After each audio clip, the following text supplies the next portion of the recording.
Ang pagbabago ay isa sa mga pinakaparehas na bahagi ng buhay, ngunit maraming tao ang natatakot dito. Ito ay nagsasangkot ng isang paglalakbay sa mundo ng hindi alam, na puno ng mga kawalan ng katiyakan, at iyon ang dahilan kung bakit maraming tao ang nagiging komportable nang hindi naghahangad ng pagbabago. Kung ikaw ay lumalakad kasama ang Diyos, kung gayon ang pagbabago ay magiging palagi ang kababalaghan sa iyong buhay. Paano mo malalaman kung kailan kailangang magbago ang iyong buhay? Sa panahon lang ba ng mahihirap na pakiramdam mo ay kailangan mo ng pagbabago? Sa video na ito, titingnan natin ang 7 mahahalagang palatandaan na kailangang baguhin ng iyong buhay. Ang pagbabago ay hindi kailangang maging masama, kahit na ang mga bagay na mukhang maganda sa iyo ay kailangang baguhin para sa mas mahusay. Nais ng Diyos na patuloy kang umunlad at umunlad sa bawat bahagi ng iyong buhay. Kung walang pagbabago, hindi mangyayari ang paglagong ito. Narito ang 7 mahahalagang palatandaan na ang iyong buhay ay matagal na para sa pagbabago. Ngunit bago sa kanila, isang paraan na maaari mong hikayatin kaming dalhin sa iyo ang higit pa sa salita ng Diyos ay sa pamamagitan ng pag-subscribe sa channel at pagpindot sa like button. Pagpalain ka ng Diyos habang ginagawa mo ito. Salamat. Numero 1, pakiramdam mo wala ka sa lugar. Pakiramdam mo ba ay hindi ka nabagay kapag kasama mo ang iyong mga kaibigan? Bigla mo bang naramdaman na nag-iisa ka sa iyong asawa na parang hindi ka nababagay sa buhay nila? O bigla kang lumipat mula sa pagiging tiwala sa iyong sarili tungo sa pagiging insecure sa iyong lugar ng trabaho, mga relasyon sa mga kaibigan, o kahit sa pamilya? Ang pakiramdam na parang hindi ka kabilang sa mga lupon kung saan dapat kang makagambala sa iyong pagiging produktibo at pangkalahatang kaligayahan. Ang iyong trabaho ay hindi na parang kapanapanabik, at ang pakikipagkita sa mga kaibigan at pamilya ay parang isang mabigat na gawain kaysa sa isang kapanapanabik na kaganapan na dapat magpasaya sa iyong araw. Ang pakiramdam na ito ay isang senyales na kailangan mong gumawa ng maraming mapanimdim na pag-iisip at maging mas may kamalayan sa sarili upang maunawaan kung bakit bigla mong naramdaman ang nararamdaman mo. Kapag maaari mong ilagay ang pananaw sa dahilan sa likod ng mga damdamin, magagawa mong gawin ang tamang hakbang upang magdala ng pagbabago sa iyong buhay. Maaaring ang ibang tao sa iyong lupon ay lumalaki ng napakabilis kaya nahihirapan kang makipagsabayan. Ito ay isang senyales na kailangan mong seryosohin ang iyong personal na pag-unlad upang madama sa bahay kasama ang mga tamang tao. Maaaring isa rin itong tanda mula sa Diyos para sabihin sa iyo na kailangan mo ng pagbabago ng bilog. Maaaring mayroon kang mga kaibigang ito sa napakatagal na panahon, at maaaring sila ang pumipigil sa iyo na gumawa ng makabuluhang pag-unlad. Para makuha ka ng Diyos na lumayo sa impluwensya ng bilog na iyon, kailangan mong makita ang pangangailangan, kaya naman bigla kang makaramdam ng pagka-out of place kapag kasama mo sila. Sinasabi ng Biblia na ang pakikipagkaibigan sa mundo ay pakikipag-away sa Diyos. Kapag ang iyong mga kaibigan ay mga taong hindi kapareho ng iyong mga paniniwala, palagi nilang sinusubukang ibagsak ang lahat ng iyong pinaniniwalaan at pinag-uusapan ang pananampalatayang Kristiyano. Maaaring simulan ng Diyos na hindi ka komportable kapag kasama mo sila, na mag-udyok sa iyo na malaman na ang bahaging iyon ng iyong buhay ay nangangailangan ng pagbabago.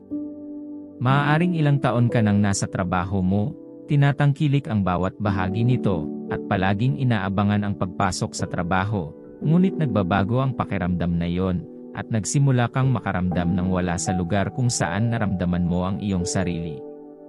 Ang pakiramdam na iyon ay maaaring mag-udyok sa iyo na kumuha ng bagong kurso o tuklasin ang iba pang mga opsyon sa karera na magdadala ng pagbabago sa iyong buhay. Sa karamihan ng mga kaso, palaging kailangan ang pagbabago upang maiangat ang iyong buhay mula sa kung saan ito patungo sa mas magandang lugar na nais ng Diyos.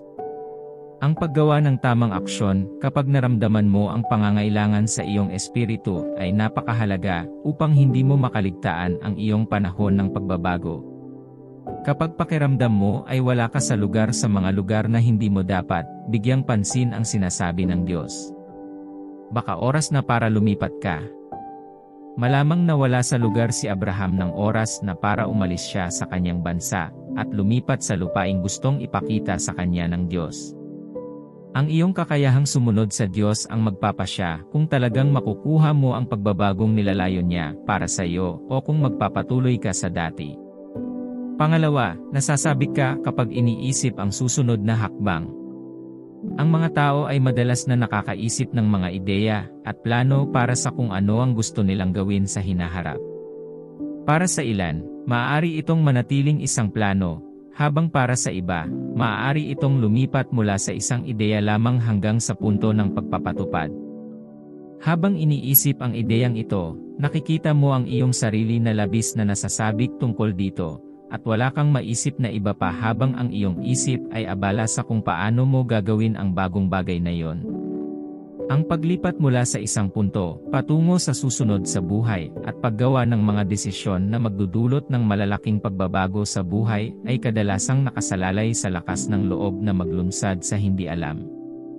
Habang nahaharap sa mga bagong batayan o mga bagong sitwasyon, maraming tao ang hindi palaging nasasabik tungkol doon, mas gugustuhin nilang manatili sa luma na nakasanayan na nila kaysa gawin ang malaking hakbang na magdadala sa kanila sa ibang antas. Ang pagiging nasasabik sa susunod na hakbang na iyon ay isang malaking senyales na ang iyong buhay ay talagang nangangailangan ng pagbabago at na natagpuan mo na ang tamang landas upang akayin ka sa pagbabagong iyon.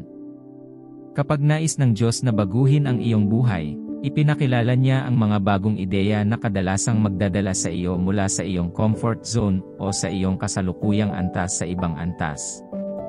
Ang kakayahang tumakbo sa ideyang ito ay lubos na tumutukoy kung magbabago ang iyong buhay. Ang pinakamalaking kaaway ng iyong susunod na antas ay ang iyong kasalukuyang antas. Kapag maaari mong talunin ang kalaban na ito sa pamamagitan ng paggawa ng mga desisyon na magdadala sa iyo mula sa kasalukuyang antas patungo sa susunod na antas, hindi ka na mapipigilan. Nasasabik ka tungkol sa hinaharap at nagsisimula kang umasa sa lahat ng mangyayari kapag ginawa mo iyon.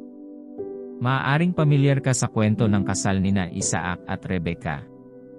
Ang alipin ni Abraham ay naglakbay sa kanyang bansa sa kahilingan ni Abraham dahil ayaw niyang mapangasawa ng kanyang anak ang mga Kanaanita.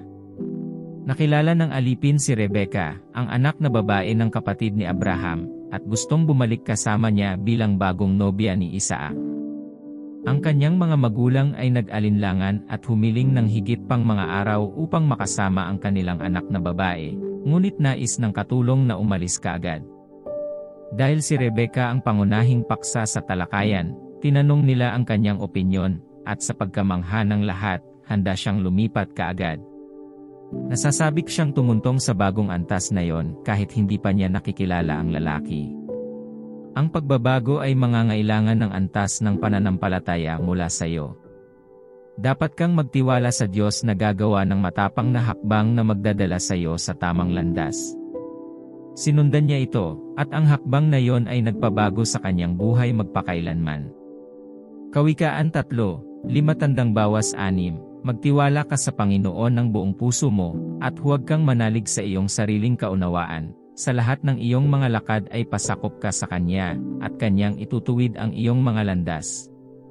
Kapag nasasabik ka sa susunod na hakbang na iyon, lalo na kapag wala kang malinaw na larawan kung saan ka dadalhin ito ay senyales na kailangan ng iyong buhay ang pagbabagong iyon, at dapat kang magpatuloy. Gayunpaman, dapat mong suriin ang damdaming iyon sa banal na espiritu, at bigyan ito ng oras. Maaaring ito lang ang unang excitement na nararamdaman ng mga tao kapag malapit na silang makipagsapalaran sa isang bagong bagay. Kung ang pakiramdam ay nagpapatuloy, ipagdasal ito, at patuloy na suriin ang salita, upang malaman na wala kang ginagawa sa labas ng plano ng Diyos para sa iyong buhay. Bilang 3, hindi mapakali. Hindi ka ba mapakali sa mga kadahilanang hindi mo maipaliwanag? Patuloy kang lumilipat sa isang lugar patungo sa isa pa, nakakaramdam ka ng pagkabalisa na parang may mali o nawawala sa iyong buhay. Tinitingnan mo ang iyong relasyon sa iyong asawa o mga anak, at sa ilang kadahilanan, pakiramdam mo ay may nawawalang piraso sa isang lugar. Tinitingnan mo ang iyong karera, relasyon sa Diyos, o maging ang iyong personal na pag-unlad, at hindi ka mapakali na para bang may nawawala kang mahalagang bagay. Maaaring bigla kang napagod sa nakagawiang gawain, at naiinip na paulit-ulit mong gawin ang parehong bagay araw-araw. Nagsisimula kang maghangad ng ibang bagay, kahit na hindi mo alam kung ano ito sa sandaling iyon.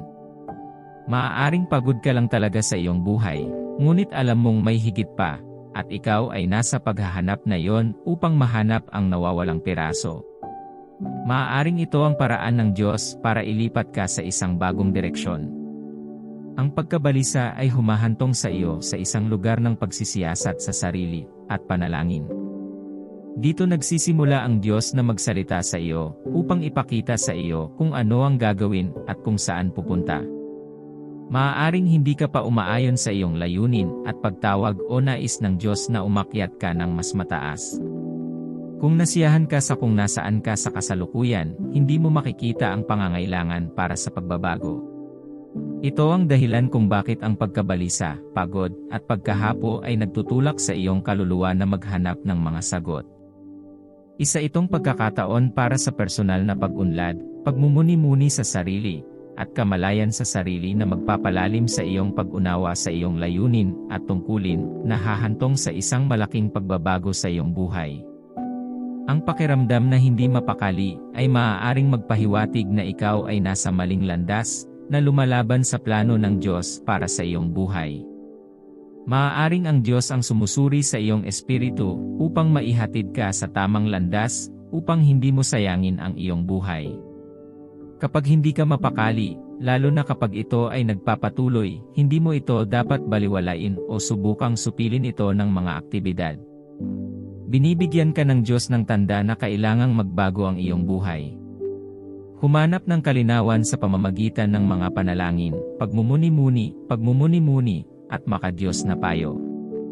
Ano ang iba pang mahahalagang palatandaan na nagpapahiwatig na ang iyong buhay ay nangangailangan ng pagbabago? Numero 4, hindi inaasahang shift.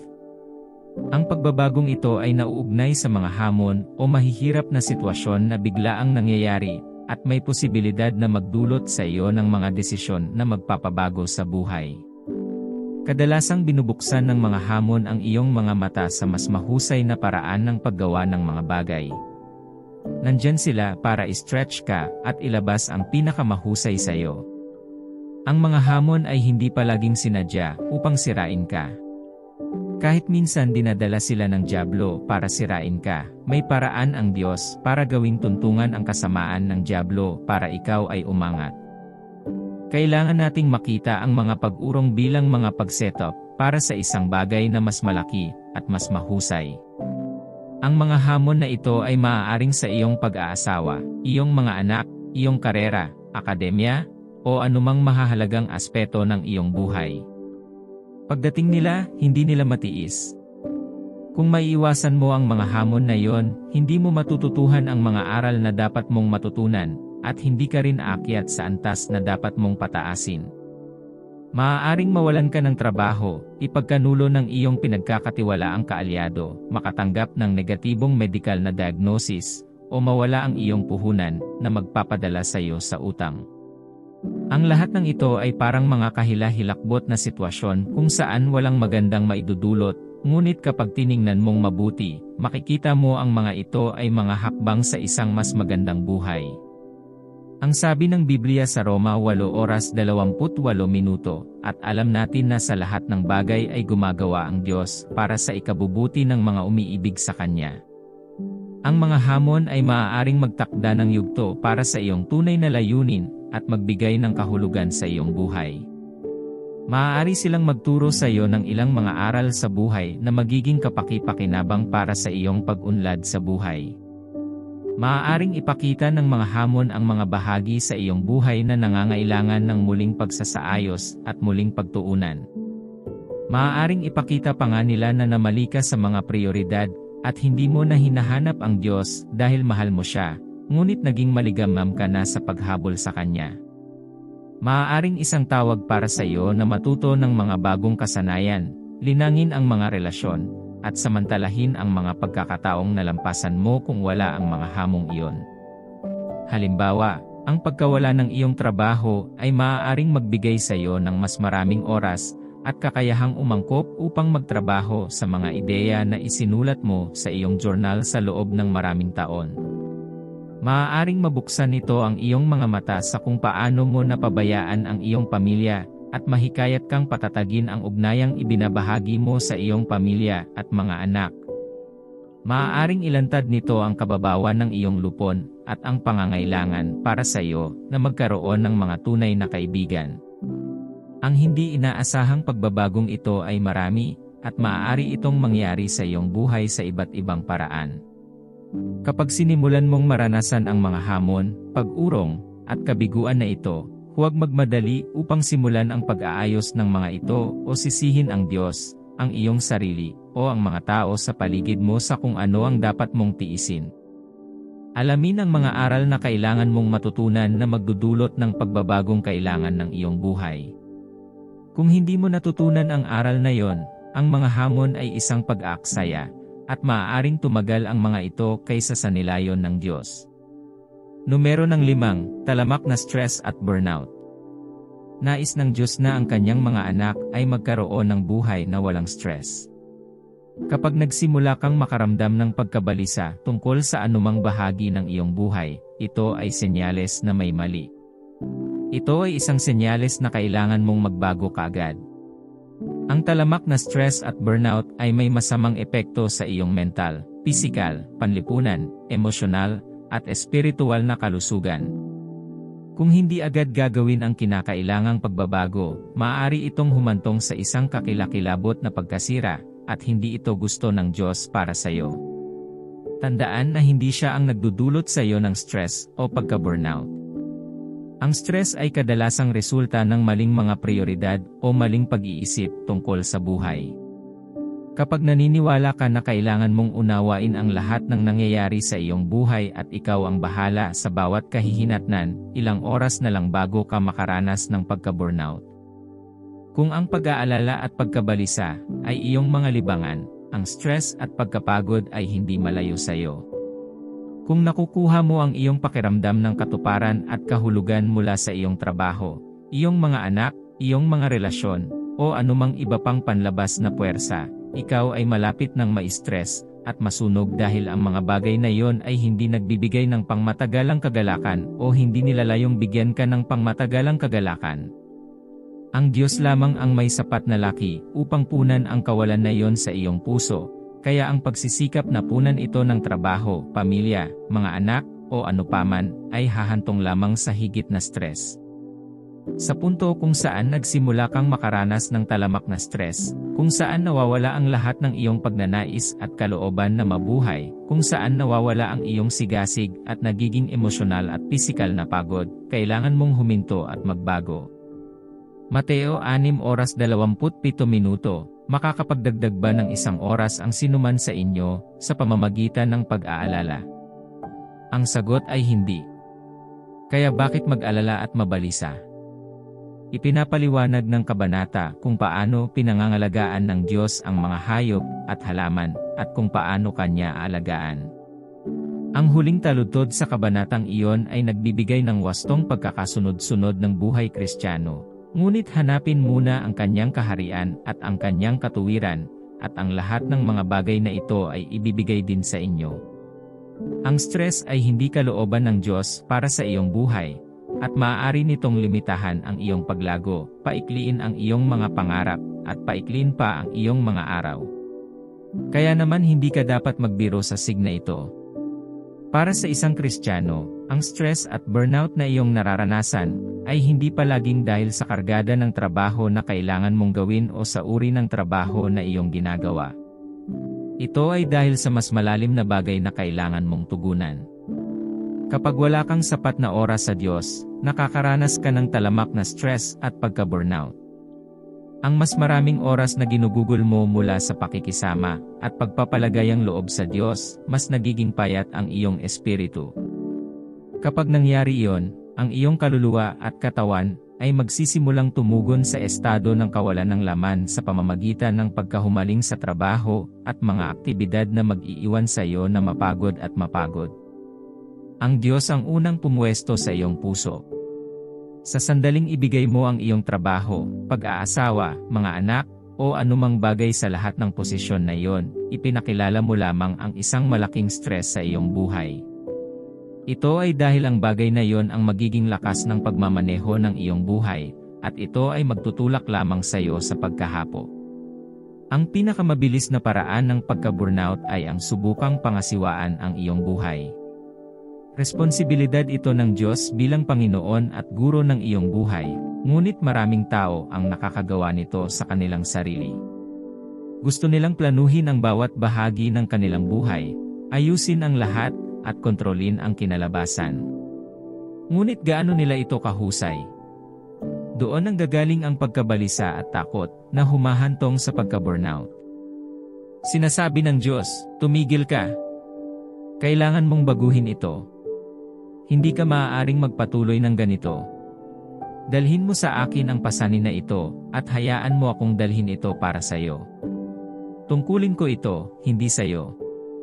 Kung makikinig ka ngayon, ang iyong buhay ay magtatamasa ng kapayapaan na walang saysay. Naging abala si Marta habang dinadalaw ni Jesus ang kanyang bahay. Si Maria ay tahimik na nakaupo kasama ni Jesus. Para kay Marta, mas marangal ang pagiging abala sa halip na nakaupo lang. Ilang sandali lang ay napagod siya, at tinawag si Jesus, dahil hindi niya hiniling na sumama sa kanya si Maria. Pagkatapos ay sinabi sa kanya ni Jesus na mas mabuting maupo sa paanan ni Jesus kaysa tumakbo. Ang sabi ng Biblia, tumahimik ka. Kailangan mong makarating sa puntong maaari mo pa ring matamasa ang pinakamahusay mula sa Diyos. Hindi mo ito magagawa sa iyong sarili. Ang iyong pagsisikap ay magpapataas lamang ng iyong antas ng stress at mabawasan ang kalidad ng iyong buhay. Ibinibigay sa iyo ng Diyos ang tanda na ito upang gawin ang tamang hakbang, muling ayusin ang ayos ng iyong buhay, hayaan ang Diyos na kunin ang kanyang nararapat na lugar sa gitna ng iyong buhay, unahin ang iyong relasyon sa Diyos, at matutong bumitaw at hayaan ang Diyos. Kapag nagtiwala ka sa Diyos, makikita mo ang kanyang kamay sa bawat bahagi ng iyong buhay, binubuo niya ang iyong enerhiya, at ginagawa kang mas madamdamin sa buhay. Habang lumalakad ka kasama niya, ang iyong buhay ay magpapatuloy sa biyaya sa biyaya. Numero 6, pare-pareho ang mga negatibong kaisipan. Sinasabi sa Filipos 4:8, sa wakas, mga kapatid, anumang totoo, anumang marangal, anumang matuwid, anumang dalisay, anumang kaibig-ibig, anumang kahanga-hanga, kung anumang bagay na dakila o kapuri-puri, isipin ang mga bagay na iyon. Ito ay si Paul na nagsasabi sa Philippian Church kung ano ang dapat maging pattern ng pag-iisip para sa isang Kristiyano. Kapag palagi kang nakikipaglaban sa mga negatibong kaisipan, mga kaisipang nagdudulot ng takot sa iyong buhay, o mga kaisipang hindi maganda, kung gayon ito ay isang senyales para malaman mo na ang iyong buhay ay kailangang magbago. Ang iyong puso at isip ay dalawa sa pinakamahalagang bahagi ng iyong buhay, dahil sila ay parang mga control center na tumutukoy kung ano ang mangyayari sa iba pang bahagi ng iyong buhay. Kapag nadala ka ng dyablo sa isang negatibong pattern ng pag-iisip at laging may mga iniisip na salungat sa salita ng Diyos, dapat mong malaman na sinusubukan niyang pigilan ang gagawin ng Diyos. Kadalasan, ang Diyos ay nagsasalita sa iyong puso, at pagkatapos ay alam mo kung ano ang dapat gawin at kung ano ang hindi dapat gawin. Ano ang mangyayari kapag ang iyong puso ay napinsala ng mga negatibong kaisipan na sumasakal sa salita ng Diyos? Para magbago ang iyong buhay, kailangang baguhin ang pattern ng iyong pag-iisip. Kaya naman sisimulan ng Diyos ang pagbabago sa iyong puso. Para mangyari ang pagbabagong ito, ang salita ng Diyos ay kailangang magkaroon ng lugar sa iyong puso. Kailangan mong maging conscious sa iyong mga iniisip at sa mga resultang ibinubunga nito sa iyong buhay. Kapag napagtanto mo na ang mga kaisipang iyon ay mas nakasasama kaysa sa mabuti, makikita mo ang mga ito bilang isang bagay na kailangang baguhin. Upang maapektuhan ang pagbabagong ito, pakainin ang salita ng Diyos. Sinasabi ng Biblia na dapat mong hayaan ang salita ng Diyos na manahan sa iyo ng sagana. Para mangyari ito, kailangan mong linangin ang ugali ng pag-aaral at pagninilay-nilay sa salita ng Diyos. Kapag mas nagninilay-nilay ka, mas bumabaon sa iyo ang salita, upang aprubahan ang mga kaisipang hindi mula sa Diyos. Ang panloob na pagbabagong ito ay isa sa pinakamahalagang pagbabago na maaaring matanggap ng anumang buhay. Kapag mayroon ka ng pagbabagong ito, nagbubukas ito sa iyo para sa isang ganap na pagbabago sa iba pang bahagi ng iyong buhay. Ito ang dahilan kung bakit mahalaga para sa iyo na huwag ipagwalang bahala ang iyong mga iniisip, gaano katagal ka nang nabubuhay sa ilalim ng impluwensya ng mga negatibong kaisipan. Gaano man katagal nabubuhay ka sa ilalim ng impluwensya ng mga negatibong kaisipan, maaari pa ring magdulot ng pagbabago ang Diyos kung hahayaan mo siya. Magbabago ang mga bagay na iyong inaalala kapag nagbago ang pattern ng iyong pag-iisip. Sa buhay, hindi palaging kung ano ang nangyayari sa iyo ang mahalaga, ngunit kung paano mo nakikita ang mga bagay na iyon. Ang estado ng iyong puso ay madalas na tumutukoy kung paano mo binibigyang kahulugan ang mga bagay. Ang isang taong puno ng mga positibong pag-iisip ay titingnan ang buhay mula sa isang positibong pananaw, samantalang ang isang taong puno ng mga negatibong pag-iisip ay titingnan ang buhay mula sa isang negatibong pananaw. Dahil sa pananaw na ito, patuloy silang magre-recycle ng negativity sa kanilang buhay. Kung ikaw ay nakikipaglaban sa mga negatibong kaisipan, hindi mo kailangan ng isang anghel na ipinadala mula sa langit upang sabihin sa iyo na ang iyong buhay ay nangangailangan ng pagbabago. Ang mga kaisipang iyon lamang ang dapat magpapaalam sa iyo na ang iyong buhay ay nangangailangan ng pagbabago at hanapin kaagad ang pagbabagong iyon. Numero 7. Kawalan ng interes sa mga aktibidad na dati mong kinagigiliwan. Ang iyong buhay ay maaaring naging isang nakagawiang gawain na wala ng layunin. Para magbago ka ng kurso, maaari kang mawalan ng interes sa mga aktibidad na iyong kinagigiliwan noon. Kapag ang pagpunta sa mga scene o pagbibisikleta ay hindi ka na nasasabik tulad ng dati, kailangan mo ng pagbabago. Ang kawalan ng interes na ito sa mga aktibidad na dati mong kinagigiliwan ay maaaring higit pa sa mga masasayang aktibidad hanggang sa mga aktibidad na may kaugnayan sa layunin. Maaari mong makita ang iyong sarili na lumalayo sa mga aktibidad na nagbigay sa iyo ng kasiyahan sa nakaraan, at mga aktibidad na pinaniniwalaan mong ang iyong esensya ng pamumuhay. Ito ay hindi madalas na resulta ng anumang bagay na matutunton mo, ito ay mangyayari bigla, iniiwan kang nagtataka kung ano ang nangyayari. Sa puntong ito, ang iyong atensyon ay maaaring magsimulang lumipat sa ibang bagay. Ang paglalaan ng ilang sandali upang isaalang-alang kung bakit hindi ka na interesado sa paggawa ng ilang bagay ay mahalaga para maunawaan mo kung ano ang kailangang baguhin sa iyong buhay. Kapag nawala ang iyong hilig at pagganyak para sa mga aktibidad na matagal mo nang sinalihan, alam mo na ang isang malaking pagbabago ay darating sa iyong buhay. Upang matuloy ang pagbabago, kailangan mo ng pag-unawa sa kung ano ang nangyayari. Kapag nawalan ka na ng interes sa pagtambay, pakikipag-usap, pagtuturo sa simbahan, o pagboluntaryo sa ilang partikular na organisasyon, hindi ka magiging kasing produktibo noong ikaw ay all-in pa. Bilang resulta, sinimulan mong pag-isipan ang iba pang mga bagay na maaari mong gawin ang iyong sarili. Bago mo ito malalaman, binubuksan ng Diyos ang isang stream ng mga ideya sa loob mo, na nagre-redirect sa iyo sa isang bagong landas. Ito ay mga palatandaan na ang iyong buhay ay kailangang magbago. Handa ang Diyos na hawakan ang iyong kamay at gabayan ka sa paglalakbay na ito ng pagbabago. Kailangan mong makipagtulungan sa ginagawa ng Diyos. Dapat mong malaman na ang pakikipagtulungan sa Diyos sa pamamagitan ng pagsunod sa mga pahiwatig na ibinibigay niya sa iyo at pagkilos sa kanyang mga senyas, ay makakatulong sa iyong makamit ang lahat ng mga pagbabagong kailangan ng iyong buhay. Sabi sa Isaya 43:19, narito, gagawa ako ng bagong bagay, ngayon ay lilitaw, hindi ba niyo malalaman? Gagawa pa nga ako ng daan sa ilang at mga ilog sa disyerto. Ang Diyos ay hindi nabigo, maaari kanyang bigyan ng bagong simula at baguhin ang bawat bahagi ng iyong buhay kung hahayaan mo siya. Huwag ipagpaliban ang pagbabago, huwag sabihin, bukas ko sisimulan ito, o bukas ako ay magbabago. Dapat kang magpasya ngayon para ang iyong buhay ay maging isang tanda at isang kababalaghan.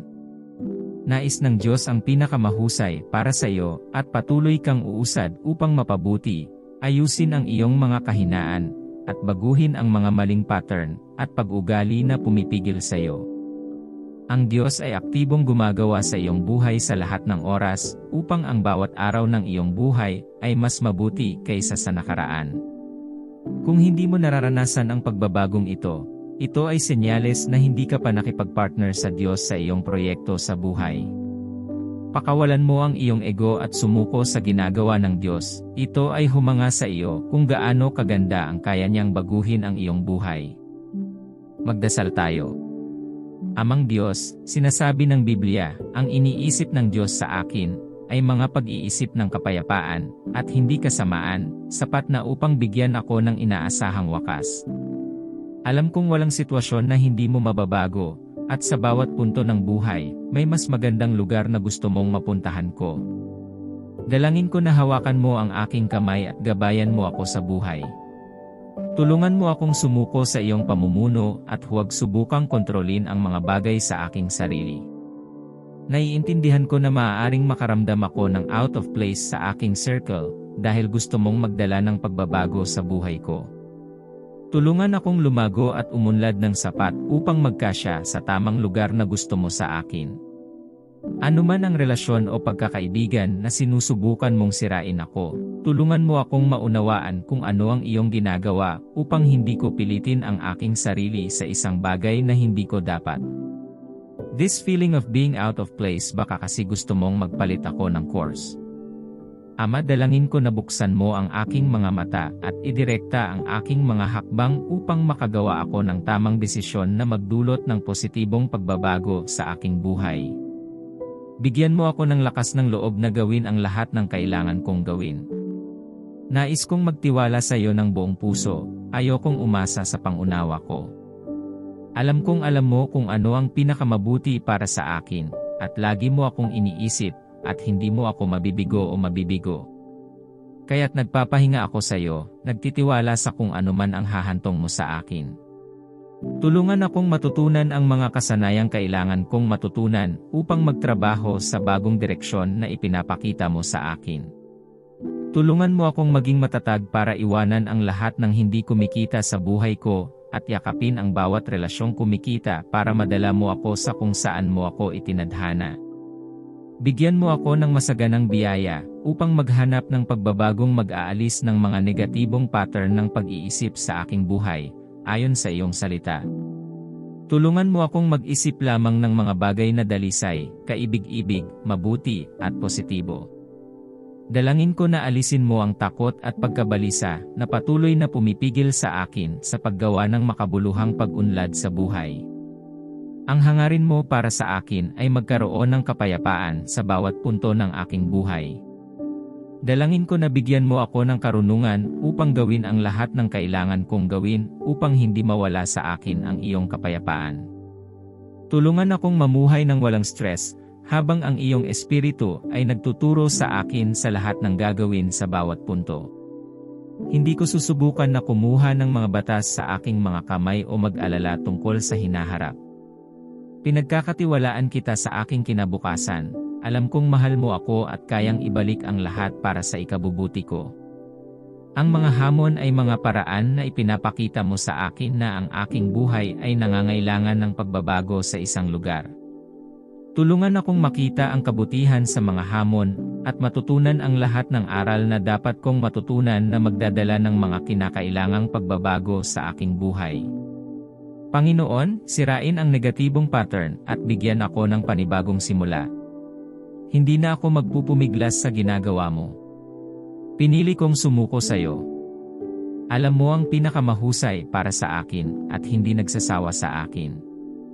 Patuloy na magtrabaho sa akin, mahal na Ama. Salamat, Panginoon, sa panalangin ko sa pangalan ni Jesus. Amen. Salamat sa panonood, see you sa susunod na video. Huwag kalimutang mag-share at mag-subscribe. Pagpalain ka ng Diyos.